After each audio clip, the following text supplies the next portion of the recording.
Question 7.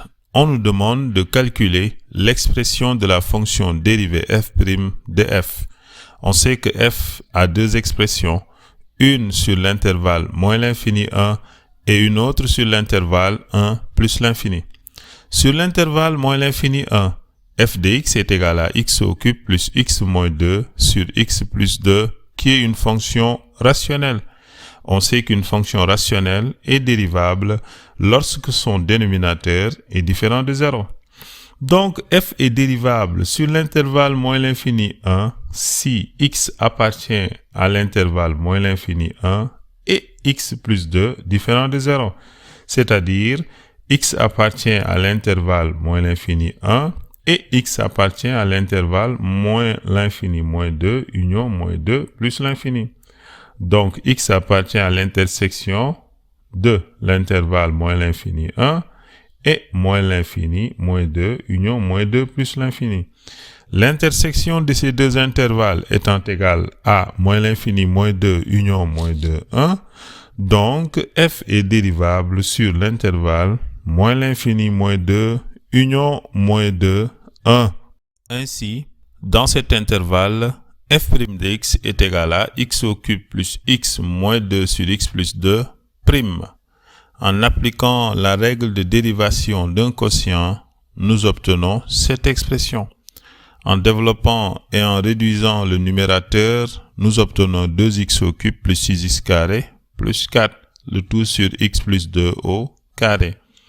En factorisant le numérateur par 2, nous obtenons 2 facteurs de x au cube plus 3x carré plus 2, tout sur x plus 2 au carré. Nous reconnaissons x au cube plus 3x carré plus 2, qui est l'expression de h de x de la fonction auxiliaire de la partie A. Nous avions déjà dit que l'étude du signe de h de x dans la partie A nous aidera à déterminer facilement le signe de f' de x dans la partie B. Ainsi, f' de x est égal à 2h de x sur x plus 2 au carré sur l'intervalle moins l'infini 1. Maintenant, passons à l'intervalle 1 plus l'infini. Sur l'intervalle 1 plus l'infini, f de x est égal à racine de moins 1 plus x valeur absolue de x, qui est une fonction irrationnelle de la forme racine de u. On sait que les fonctions de la forme racine de u sont dérivables si u est strictement positif. Donc f est dérivable sur l'intervalle 1 plus l'infini si x appartient à l'intervalle 1 plus l'infini et que moins 1 plus x valeur absolue de x est strictement positif. X étant positif, donc valeur absolue de x est égale à x et donc x valeur absolue de x est égale à x carré. Donc f est dérivable si x appartient à l'intervalle 1 plus l'infini et moins 1 plus x carré strictement positif, c'est-à-dire x appartient à l'intervalle 1 plus l'infini et x appartient à l'intervalle moins l'infini moins 1 union 1 plus l'infini. Donc x appartient à l'intersection de ces deux intervalles. L'intersection de ces deux intervalles étant égale à 1 plus l'infini, donc f est dérivable sur l'intervalle 1 plus l'infini. Ainsi, dans cet intervalle, f' de x est égal à racine de moins 1 plus x valeur absolue de x, le tout prime.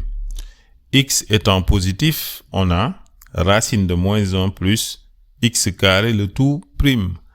En appliquant la règle de dérivation, nous obtenons moins 1 plus x carré prime sur 2 racines de moins 1 plus x carré.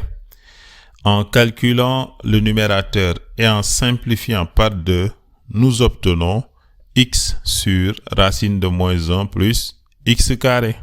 Question 8. On nous demande d'étudier le signe de la dérivée f' de x de f. Sur l'intervalle moins l'infini 1, f' de x était égal à 2 fois h de x sur x plus 2, le tout au carré. Donc le signe de la dérivée f' de x dépend de h de x. Pourquoi? Parce que 2 est un réel positif et x plus 2 le tout au carré est une expression positive. Donc ils n'ont pas d'influence sur le signe de f' de x. On connaît le signe de h de x depuis la question 3 de la partie A. Sur l'intervalle 1 plus l'infini, f' de x est égal à x sur racine de moins 1 plus x carré. X est positif car appartenant à l'intervalle 1 plus l'infini. Et racine de moins 1 plus x carré est une expression positive. Donc par quotient, f' de x est positif sur l'intervalle 1 plus l'infini. Consignons ces résultats dans un tableau de signes pour mieux comprendre. On place d'abord l'intervalle moins l'infini 1 et moins 2 qui est une valeur à exclure de cet intervalle, puis l'intervalle 1 plus l'infini. Comme le signe de h de x dépend de alpha, alors il faut placer alpha dans le tableau. Alpha était plus petit que moins 2, donc on le met avant moins 2.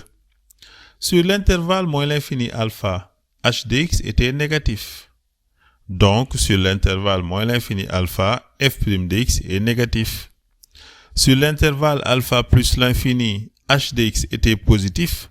Donc sur l'intervalle alpha 1, je ne peux pas aller jusqu'à plus l'infini parce qu'on est dans l'intervalle moins l'infini 1. Donc on doit s'arrêter à 1. Donc sur l'intervalle alpha 1, on met partout plus, c'est-à-dire f' de x est positif sur l'intervalle alpha 1. Sur l'intervalle 1 plus l'infini, on l'avait déjà dit, f' de x est positif parce qu'il est égal à x sur racine de moins 1 plus x carré. X est positif et racine de moins 1 plus x carré est aussi positif. Une fois qu'on a consigné le signe de f' de x dans le tableau, on peut alors répondre à la question 8 posée en ne faisant que lire ce qui est sur le tableau. Sur l'intervalle moins l'infini alpha, f' de x est inférieur ou égal à 0. Sur l'intervalle alpha moins 2, union moins 2, 1, union 1 plus l'infini, f' de x est supérieur ou égal à 0. Question 9. On nous demande de dresser le tableau de variation de f. On reprend exactement le tableau de signes de la dérivée qu'on a obtenue à la question 8 précédente et on ajoute une ligne pour les variations de f. En moins l'infini, la limite de f était égale à plus l'infini, donc on place plus l'infini. En alpha, on place f d'alpha. En moins 2 moins, c'est-à-dire la limite à gauche de moins 2, on avait plus l'infini. On place plus l'infini. En moins 2 plus, c'est-à-dire à droite de moins 2, on avait moins l'infini, on place moins l'infini. F de 1 est égal à 0. Et en plus l'infini, on avait trouvé plus l'infini.